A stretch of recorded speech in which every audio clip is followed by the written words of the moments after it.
Hi, many of us have to work from home, and what I've come across is that there's been a rise of disharmony in households because of it.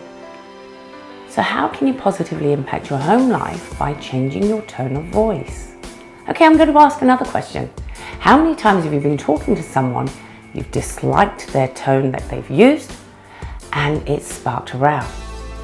Or perhaps someone has told you not to speak to them in that tone of voice. It's happened to all of us at some point in our lives, and more often than not, we don't realize how we're coming across as we speak.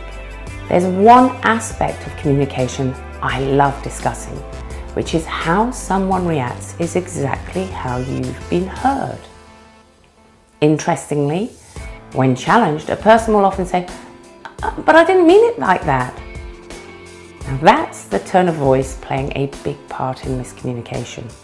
Think back to those times as a parent when you've told your children to clean their rooms and they've pushed back, refusing to negotiate.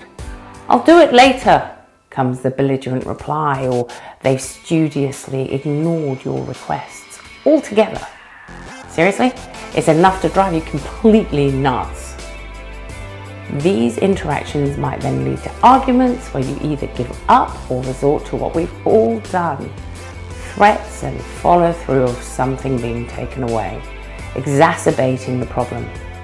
Before becoming a communication coach, I had issues with my tone of voice. My kids constantly pushed back every time I asked them to do something. However, it wasn't until 2016 when I started working with kids and introduced role-playing into my classes that I realized how much our tone of voice provokes negative responses from our children, consequently heightening our own stress when the situation appears to take a downhill turn. It's frustrating and downright annoying when harmony in the house is disturbed by what we think of is as a simple request. And often kids don't realize or appreciate that we parents are busy. And in all honesty, I know that when I was a child, I didn't care either.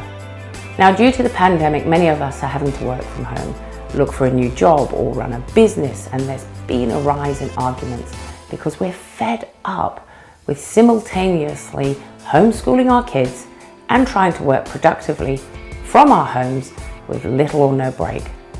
And again, let's be honest, those 6 hours at school does give us a little breather from direct parenting. We're busting our chops, overseeing our children's online schooling, running the house, working from home, and managing all our parental duties, while attempting to keep a smile on our faces to encourage our kids to see it not all as doom and gloom.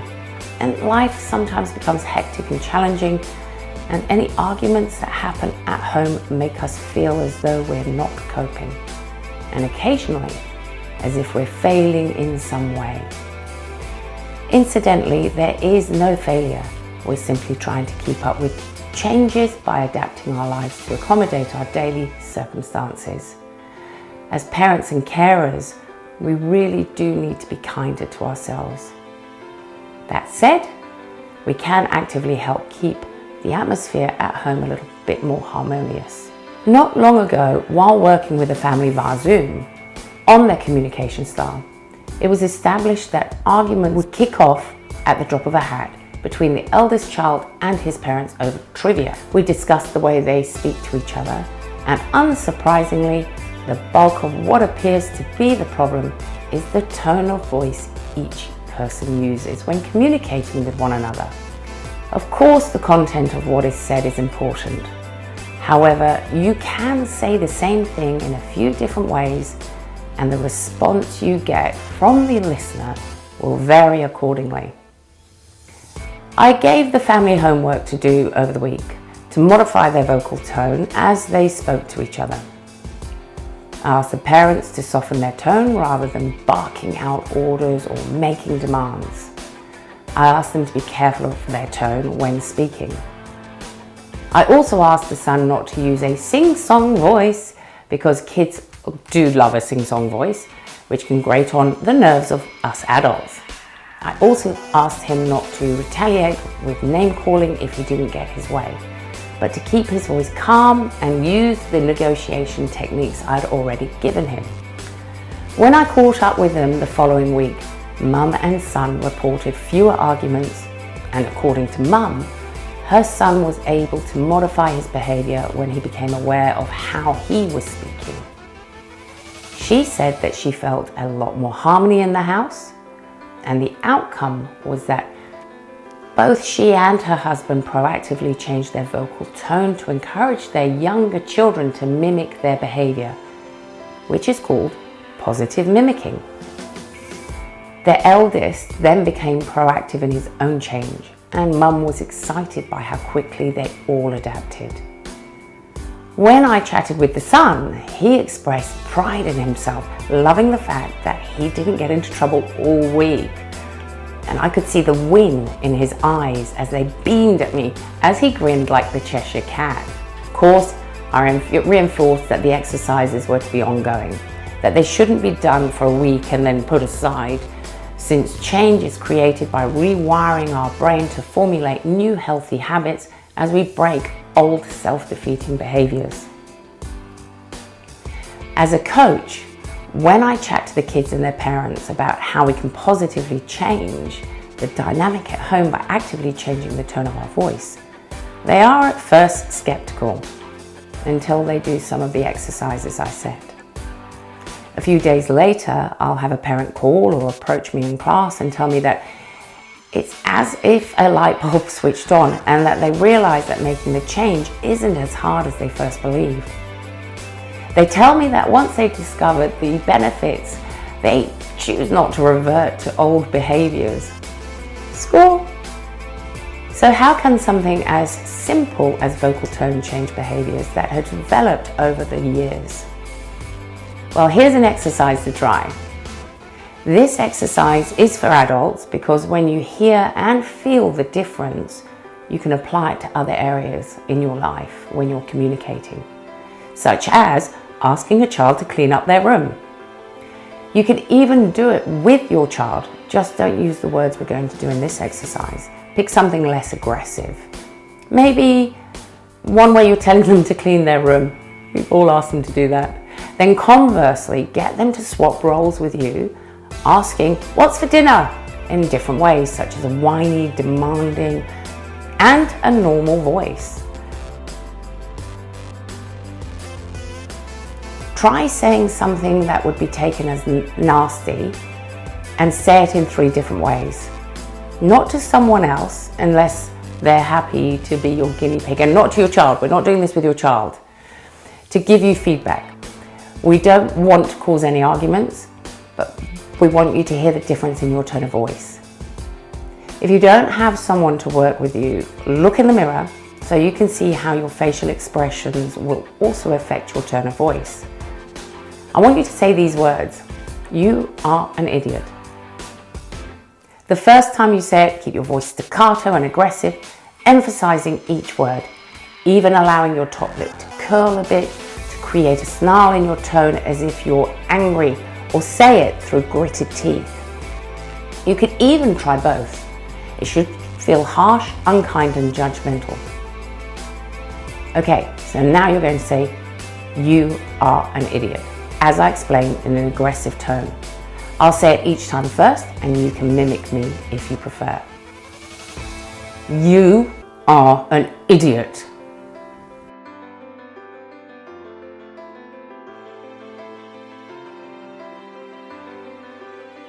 The likely response you would get from someone would be an immediate downward mood shift, and undoubtedly an argument would follow.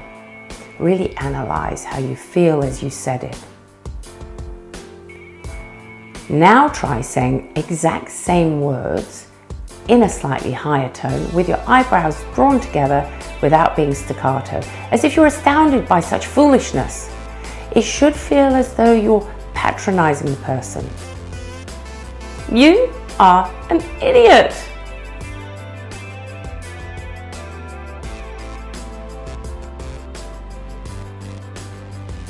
Again, the response would likely be confusion about the direction the conversation is going to go, or even frustration or anger. Finally, use the words with a genuine smile on your face, which will automatically lift your vocal sound to a more friendly, light-hearted, and perhaps even a little quiver will add that naturally good humour to your tone. It should feel playful and not as though you're unkind. You are an idiot!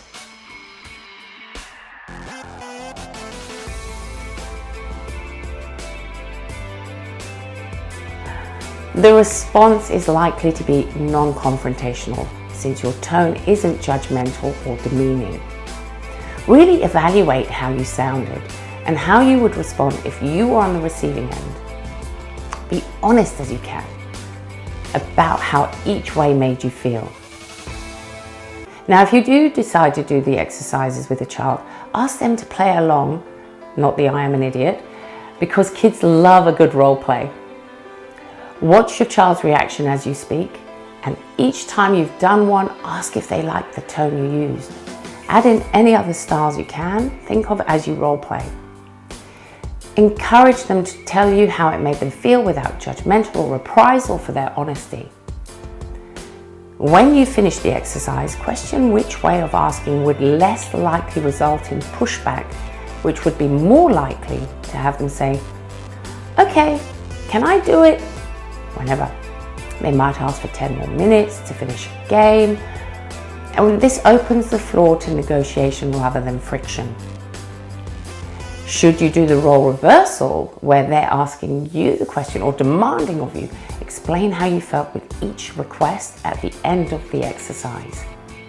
Chat about why you responded in the way you did, letting them know which method would produce a more positive outcome from you.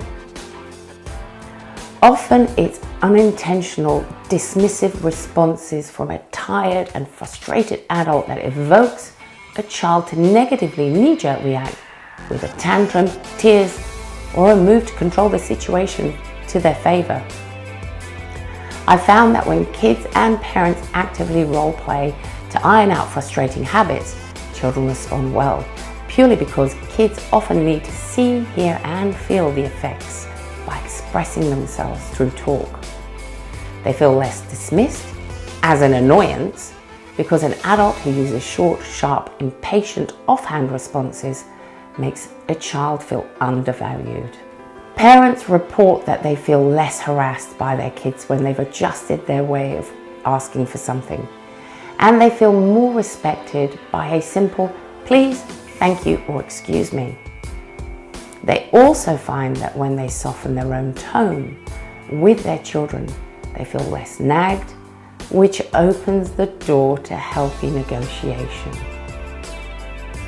Parents have found that the use of threats significantly drops, which in turn reduces stress. Face it, life is way too short to be constantly arguing with the people you love. So give the exercise a go and see if you can add more harmony to your home. Until next time, see you later.